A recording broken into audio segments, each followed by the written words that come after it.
I babysat growing up and always had all the neighbor kids over. So I'd probably have 10, 15 kids over every time I'd babysit in our neighborhood.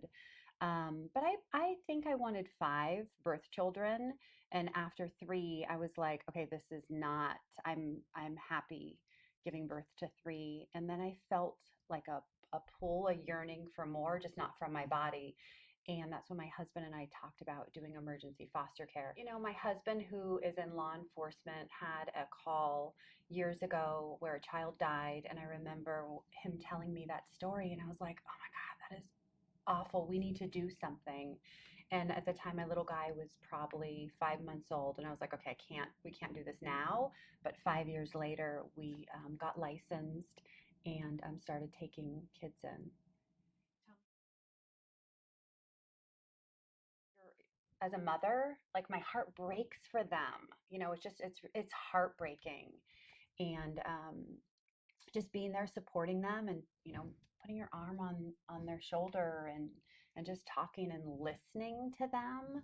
I remember we had a little one who was just horrifically abused, and it was just like a faucet. At nighttime, I'd put her on, and she was almost in a trance, repeating the abuse over and over and over and over again. And it's really hard um, sometimes, but just supporting them and being there for them through that trauma and supporting them, that's all you can do, and try and give them a childhood and continue, running through the sprinklers, going swimming, going to gymnastics, going to horseback riding, and kind of normalizing things and not focusing so much on the abuse and giving them the childhood that they haven't had. It's easier for them to heal. I remember one day looking up and going, God, I cannot handle this. I mean, we're going on day or month four of screaming around the clock. And I remember literally looking up saying, God, you got to show me a sign because I cannot handle this anymore. And I remember we were taking the kids to the doctor and I was standing in line and I hear this nurse. She comes up and she's talking to the front office gal. She's saying, "Oh, I was adopted and I was abused." And I'm sitting there going, "Oh my God, like, did she hear me this morning in the kitchen?" And she was saying, and I was adopted by my foster parents and I went to nursing school. And if it wasn't for them, and I was like, "There, thank you. There's my sign." And I went up and I checked in. I said, "Can I talk to you for a minute?" And I told her, my morning. And she was like, "Oh my God." I said, "Thank you. You were the sign I needed," because I felt like I could not handle one more day of this. I love I love going to jail. I love going to rehab. I love meeting the parents.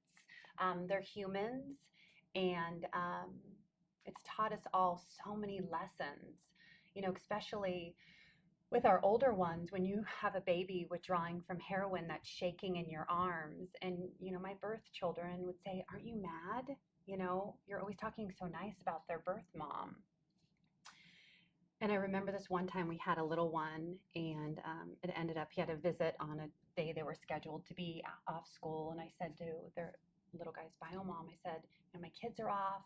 We have a couple hours. Do you mind if I bring them here to meet you? And then I'm going to take them to breakfast while you have your visit." She said, "No, not at all." She came out to the car and met all my kids, and we're driving away. And they said, "Mom, she's so nice." I said, "She is really nice. She's a nice person. She's just addicted to drugs, and we should not judge her. We have to love her baby and love her and hope that, if she gets this baby back and she, has a hard time and maybe relapses, I want the first person she calls is to be me, to come help her on the street and pick up that baby. So we're gonna have a good relationship with her, and we're gonna be there for her and the baby."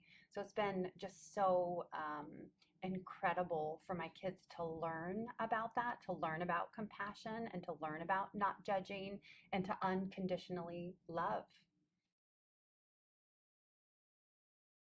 I want every child, if they don't have a plan, um, I'm always like, okay, they can, we'll take them because they're little tiny, they're children, and a lot of them need a home. So 3 times we've said, actually only three that we've had out of 18 needed permanency. The rest have gone back to family or actually, after we adopted our daughter, we had one that was adopted with her sibling, but it was a sibling set. But you want them all, they're little tiny children and kids and teenagers, and your heart just, it opens up, and they're kids and they need a home. And I'm like, we have the room, of course. They can stay here as long as they need. So my heart just goes out to them.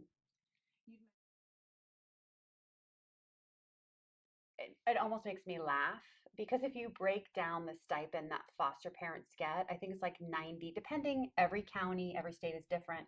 But where we are, it's like 95 cents an hour. So it's like, who works for 95 cents an hour? So that's silly to me. But I've learned to never say never. We're very blessed with our family. Um, my husband would kill me. But I'm always, you just hear about these kids and they need homes and we have the room and, I just might have to buy another set of bunk beds.